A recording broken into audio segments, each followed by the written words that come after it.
Here we go. Do we have any funny banter to put at the beginning?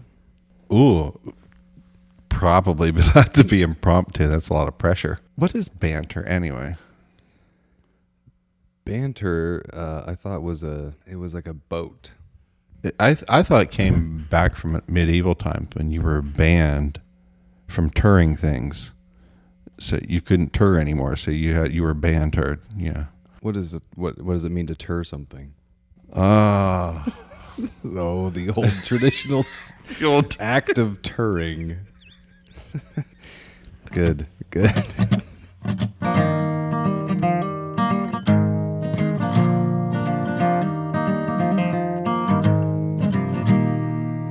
All right, welcome, folks. This is the Bohemian Cowboy. I am Dylan, and with me, as always, is my trusty co-host. Yes. Hi, I'm Brian.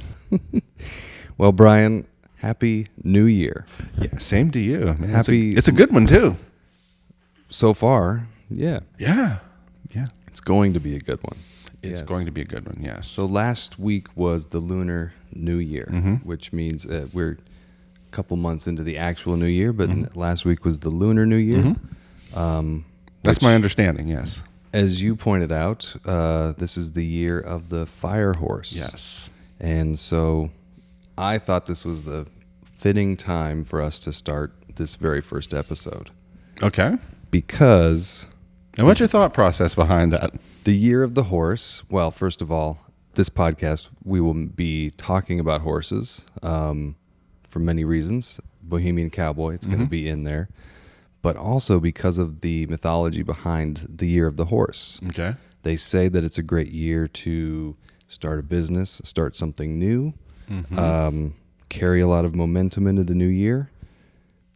And you were telling me that you know the story a little bit about It's the same thing, because it's not only the year of the horse as far as moving forward and have that energy of propelling into new things, but it's also we're departing the year of the snake, so I'm told. Yes. Which is the shedding of old things and transformation. Oh.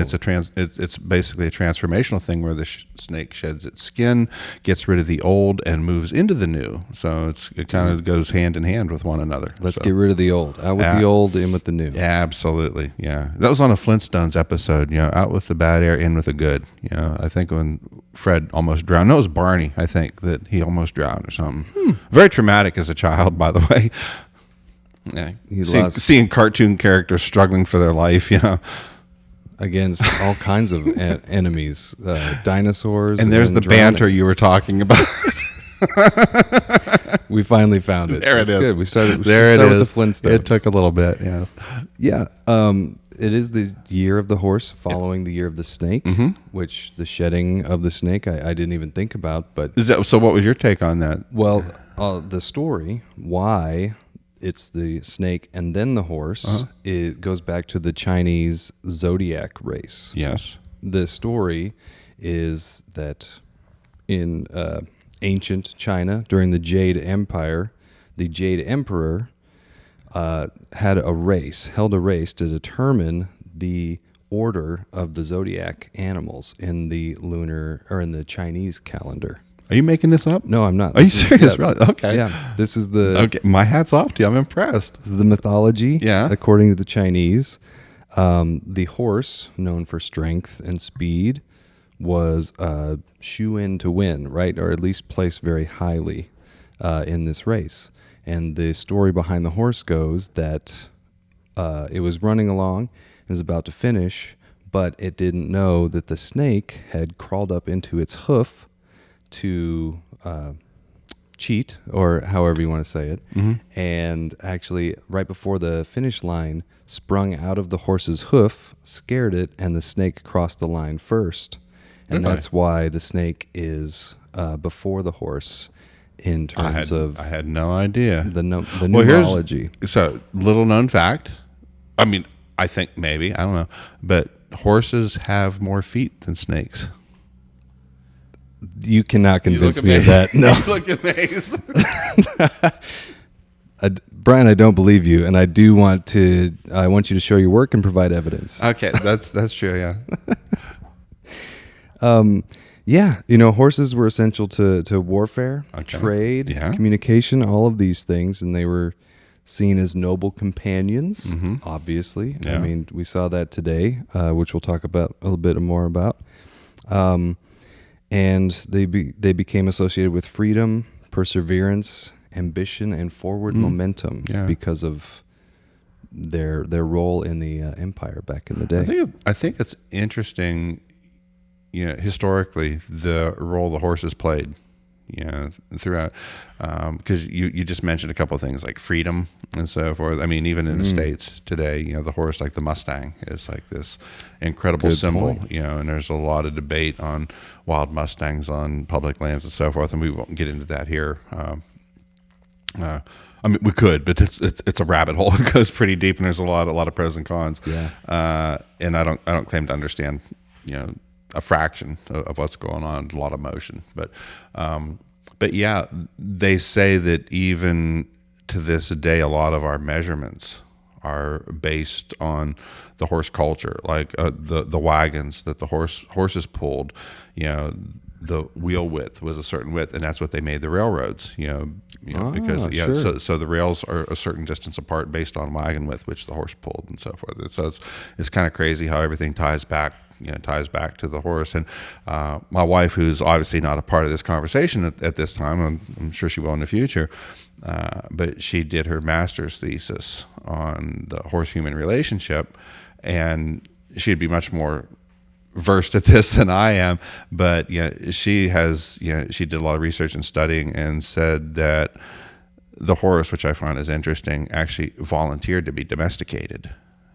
That it recognized being close to human tribes improved its success for survival because other predators stayed away. Sure. And so they were kind of like, hey, we'll buddy up with these two-legged things because we're safer here. So I think that's kind of an interesting, and I guess there's documentation to prove that. It dates back to, I guess, like the Turkish steppes or whatever, that they said, we found all this literature and stuff documenting that horses actually kind of hung around humans, even though humans would harvest them for their flesh. So it's kind of interesting. But that's very smart of them. I mean, they found out who was at the top of the food chain and decided to buddy up with them. Yeah. Kind of like me and you. I'm hanging out with you because you're much smarter than I am. Well, I was going to say, because you think I'm lower on the food chain. Yeah. Well, yeah. The year of the horse, I think it's that's why I jumped at this opportunity to come out here, meet up with you out at the Art of the Cowgirl festival show, rodeo, because I was like, man, this is the year of the horse. Like, let's kick this thing off. New stuff happening, and it's in the meeting up because this is obviously not obvious, but it's taking place in Arizona, in Wickenburg, Arizona. Cool little town. I've been here. Was here once, probably 20 and a few odd years ago, and it's changed a little bit, as all things have changed probably in 20 years, but still has that old familiar feel, kind of small old west town, very horse oriented, very ranch. And it's kind of cool that this is the year of the horse, and here we find ourselves. I'm in Colorado, and you are living in San Diego. So this is a nice middle ground for us. It is, and actually coming from Colorado, even though we're sitting here at the end of February, it's like, it's hot here. It is hot. It's like, this is not winter. No, it is. There was a little too much sun today. Yeah. So, but yeah, it's cool that we get to meet here, hang out. Got a lovely little domicile that we're hanging our hats on for a few days. So. That's right. So, yeah, Brian, how was your 2025? This is the new year. A little recap on your 2025. Your highs, your lows. Ooh. Yeah. What was your favorite part of 2025? Wow. A favorite part. Whew. That's a tough one. A lot of good things. I mean, I feel very privileged to live the life that I live. Obviously, I get to spend a lot of time doing ranch work, which I enjoy. Although my body doesn't necessarily keep up as well as it did when I was younger. So it's taking its toll and so forth. But it is a good lifestyle. So just the fact that I get to do that, is very rewarding for me. Been some challenges in 2025. We lost my mother-in-law, which was kind of a tough time. Lost her around Thanksgiving last year, and just recently, although it's been here after the first of the year, I've had my probably my best friend, which is my cow pony. I've had him for a good number of years, and we lost him this year, and it was just time. And he was a good guy. Like I said, he was a friend, and it reminds me. And I posted this, I think, on Facebook. There's a line in a Chris Ledoux song about a cowboy. He said he's had one or two good horses that he counts among his friends, and Joe, which was his name, he was that horse. For me, he was a good guy. So there's been some ups and downs. Recaps. Got to travel. You and I decided to launch this podcast, and I guess going back a little bit, probably prior to 2025. But you and I worked for the same organization for a little bit, and that's how we kind of connected, and it's kind of lasted. And we decided to venture on this podcast, which has been exciting for me. It's been 2 years in the making, Brian. Isn't it? It's just crazy, isn't it? It is. It really is. Really is. And I get things like this. I have to be careful because I can get choked up pretty easily on it because I tend to be a little more emotional than some might think, and I often think sometimes a little too soft-hearted to be a rancher because ranching and cowboying is a tough life. Sure. But we see all the time the change of the seasons and the circle of life happening. We experience life, we experience death, and it's continual. But it also gives perspective as to our place in all of that and into that whole chain. And so I'm very grateful to be in this venture with you. It's new. You're kind of a generation or so behind me, and so but it's fascinating to me how we've kind of connected over a lot of things, whether it's humor and drinks, music. Obviously, we've talked about that before. Have a lot of similarities. I mean, you don't have my striking good looks, but no, nor do I have the sense of humor or the.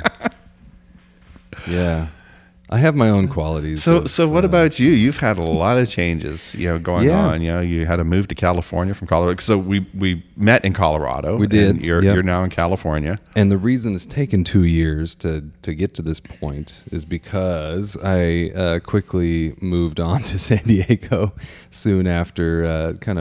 We met and started discussing this idea. So living in San Diego now, and last year was. It was kind of had some challenges itself, but there's been some health challenges in my wife's family, things like that. But really grateful for where we're at out there. Same kind of a thing.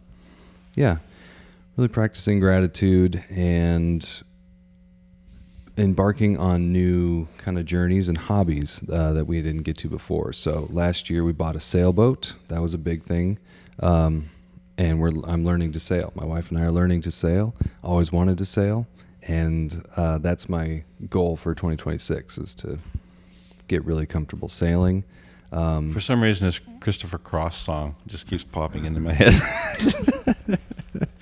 Or maybe Jimmy Buffett. Maybe that's a better fit. Yeah. He did a cover of it, yeah. No, but like you said, I changed jobs. Was working a fine job when I got out here to San Diego, but it wasn't fulfilling me in the ways that I needed to. So a couple months ago, got a new job and working with an architect, and we're trying to grow his business, and that's been fantastic. Also started a YouTube channel last year, so put our videos up on YouTube of us building our house back in Colorado, and continue. Which I have seen those. Yeah, there should be more coming out soon. Yeah. So that's exciting. But pairing all of that together with this podcast, like those are my goals for 2026. Sure, is to continue to sail. My wife and I are kind of getting our feet settled underneath us out in San Diego. So if you're gonna say you're getting your feet wet, it's like you ain't sailing right. Something's not right. You're supposed to stay on top of the boat. Oh, Yeah. yeah, that explains a whole Oh, lot. okay. Yeah. Yep. Shoot. Yeah. Yeah. You might want to rethink this sailing thing. Yeah, or at least wear boots. Yes. So that my feet don't get Yeah. wet. But yeah, so we're really excited for what this year has to hold. Do you have any goals or resolutions? Are you a New Year's resolution kind of guy?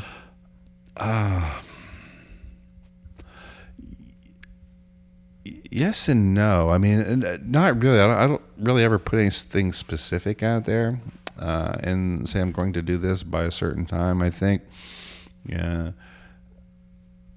I think what you put out there is what you're going to get back. Yeah, and so if you just simply focus on good things, I've heard someone say once. This kind of works with the horses too. Is like that your the energy flows where your focus goes, or something to that.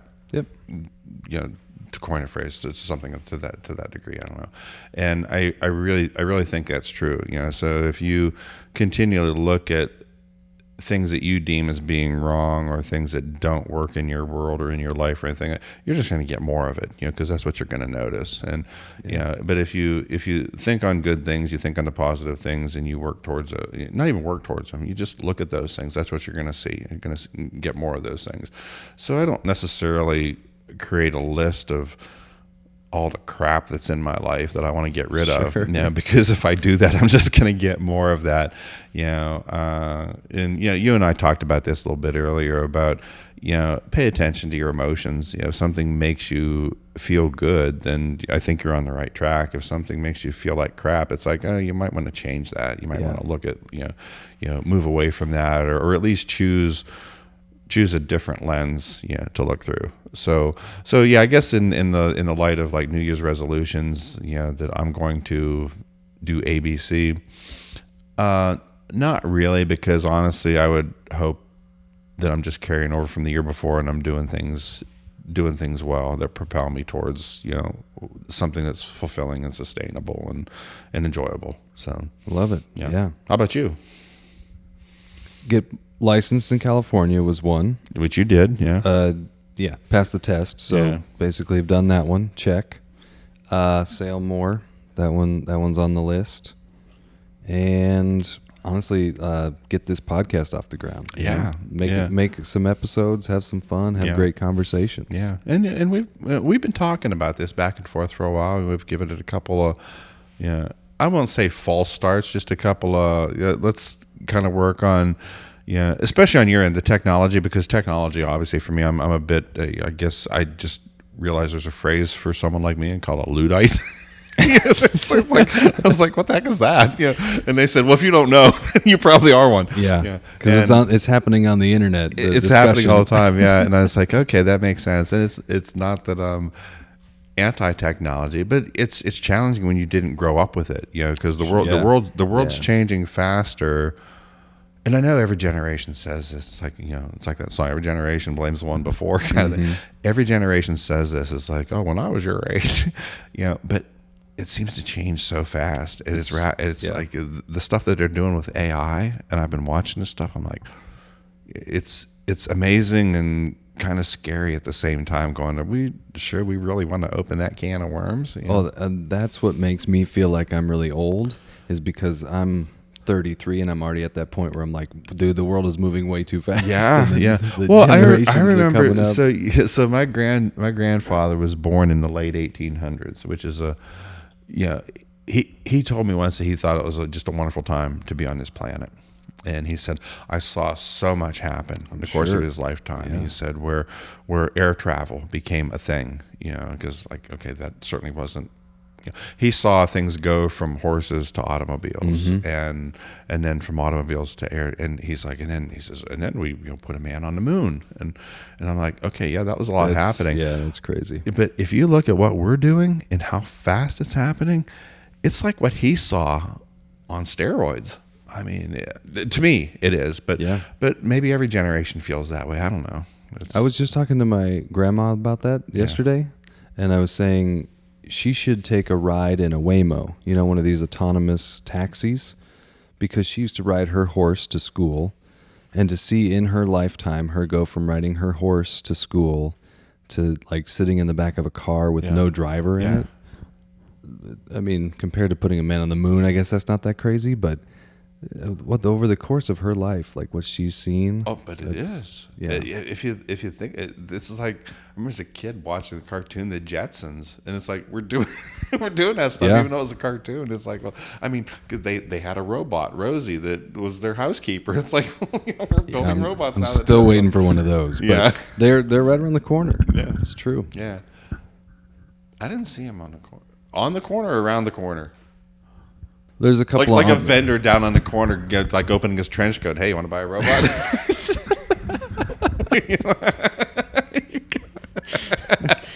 We got all kinds here. We got all kinds of robots. Exactly.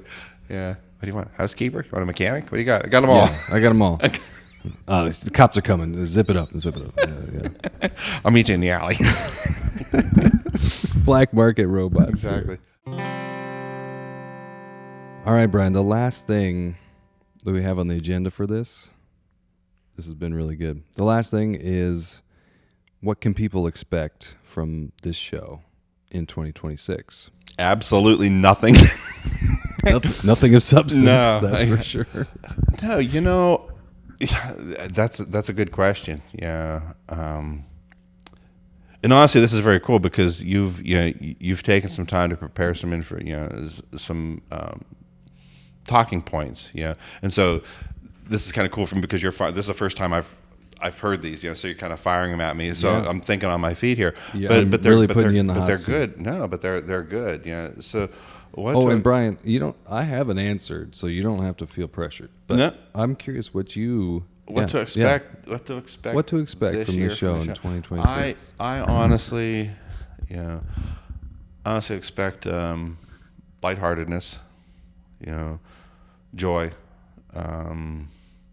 authenticity. I hope that I hope it's fun. I hope it's fun for us. I hope it's fun for anyone tuning in and listening. I hope it helps propel people to another place. Help them possibly make decisions that they maybe had been fearful of in the past, but look at going, hey, no, I can do this. Changing how they think about things, or maybe not challenging. Always saying, I had an old guy tell me one time shortly after my wife and I got married, and he said, we were asking about, life advice. What do you tell the new married couple? Yeah. And he said, and I still remember this because my wife and I reference all the time. He says, no matter how thin the pancake is, always remember there's two sides to it. Mm. So I think that's it. Is always remember there's another side. Always remember you have a choice. You can choose the path you're on. You can choose something different. Nothing's permanent. Yeah. You make a change. Also, no matter how thick the pancake is, because then they're farther away.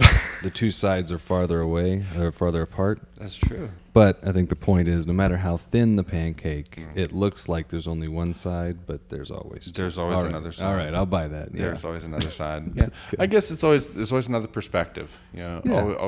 Always consider, stop and consider. And so I think I would hope. My hope is that's what people can expect from this is.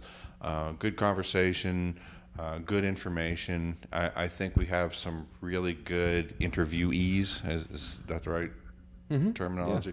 Yeah. Interviewees lined up, based on things that's important to everybody, whether they realize it or not. It does matter. Yep. Things like water and soil health and where our food comes from. Things like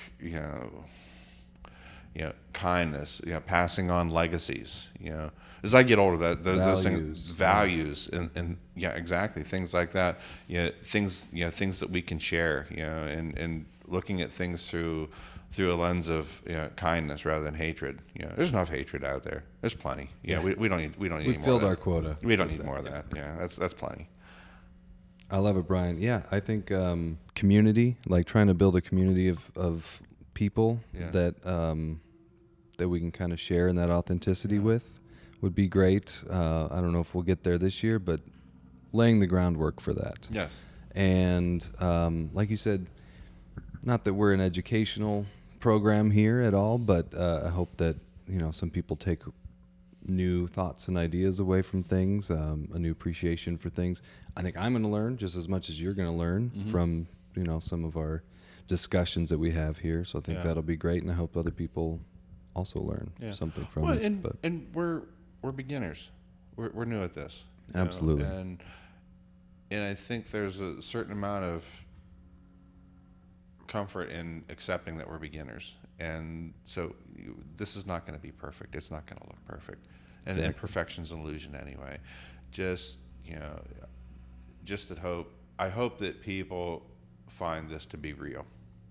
And it's not pretentious. It's nothing scripted. I mean, we're sitting here with a couple microphones and had no idea what we were going to say or what we were going to talk about. It's true. And and I just hope that comes through, and that somehow someone out there listens to this and go, okay, yeah, that makes sense.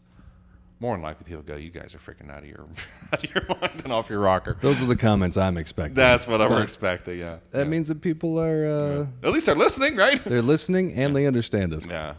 Well,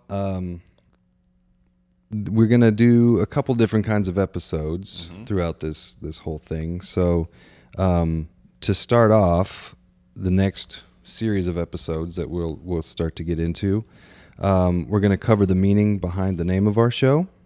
We'll do a deep dive on the meaning and the background behind Bohemian as a concept, and then move into the history and legacy behind the cowboy.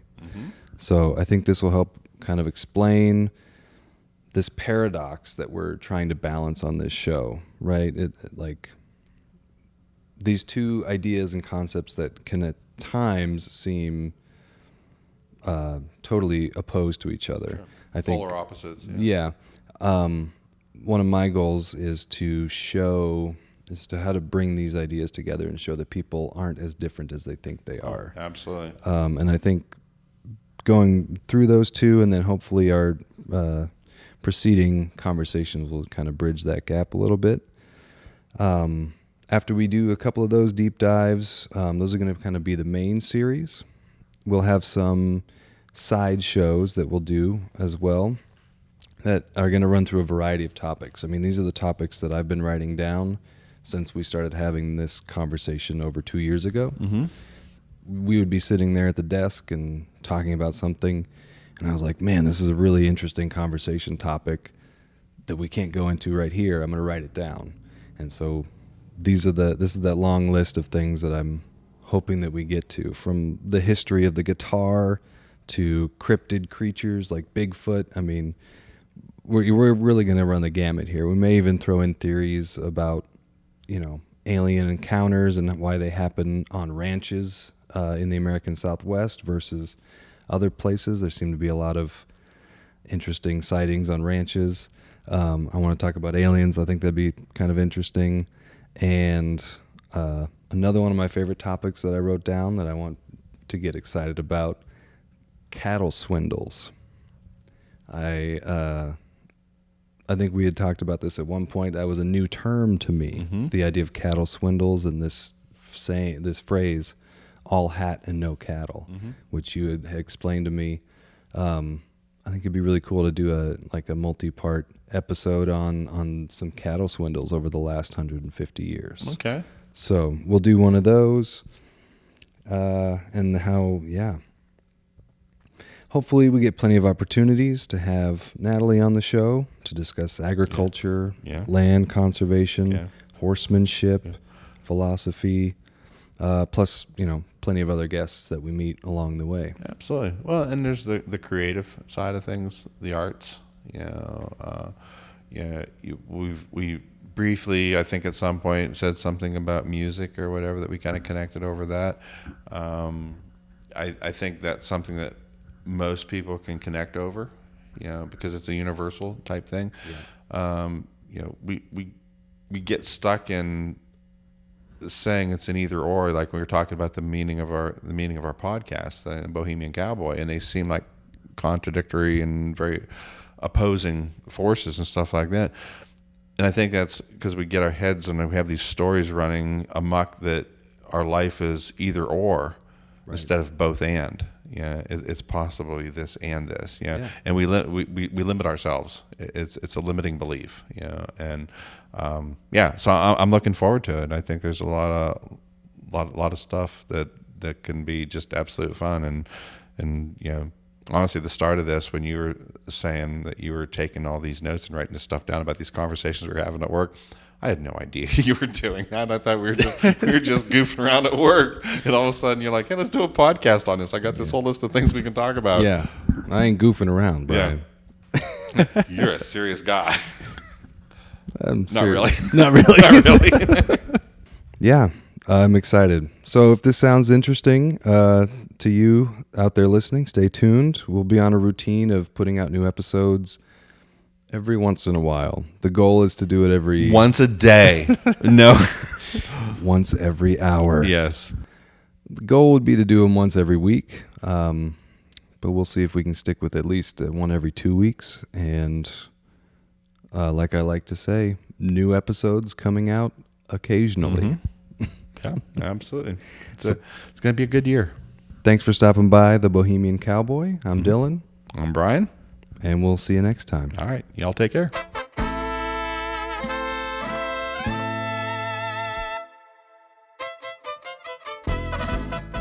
One last question before we go. This is a little outro.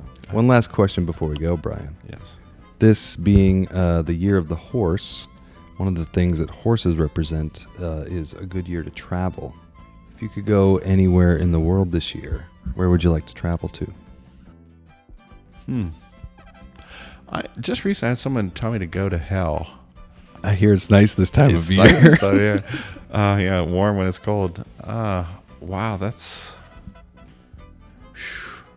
There's a lot of places that have intrigued me, but I tend to be a bit of a homebody. Like I stay close to home, and there's certain elements that I'm comfortable with, as far as landscape wise and stuff, but.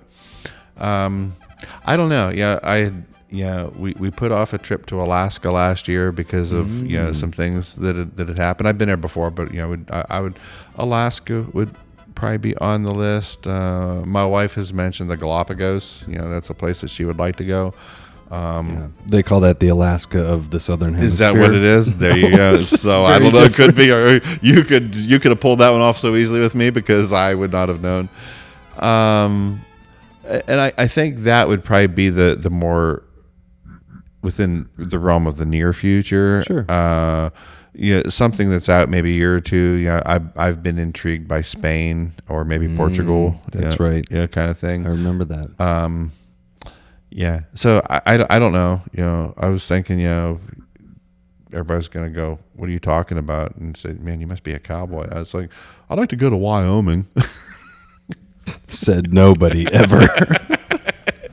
So no, it's I mean, anything that involves a road trip, I tend to like road trips more than I do flying. And it's not that I'm afraid to fly, but I think you just miss so much between point A and point B. I mean, flying is very effective if you're limited on time and you just want to get there to do whatever it is that you're doing, whether it's hang out on a beach or whatever that is. But for me, I like the road trips where we can stop and do it, which is, again, probably another topic for another podcast, is a road trip you and I took from Pennsylvania back to Colorado. We'll go over that. That was a lot of fun. Yeah. And so, but you get those moments where you can stop and go, "Hey, let's check that out." You can't just stop a plane over Iowa and go, "Hey, that looks cool. Let's get out here." That's a good point. They should offer that, though. They should. Yeah. You just parachutes where you just get out wherever you want. Yep. You take a different plane. You can't get back on. Yeah. Yeah. Well, I'll have to get you up to Alaska. Okay. Well, the next time that we get up there, because Olivia has a bunch of family up there. Yeah. We got to get you up there. We'll go fishing. And what part of Alaska is her family from? Kenai Peninsula, so south of Anchorage. Okay. That's up there, yeah. And she's got family in Anchorage. I have family in Sitka, which is kind of south.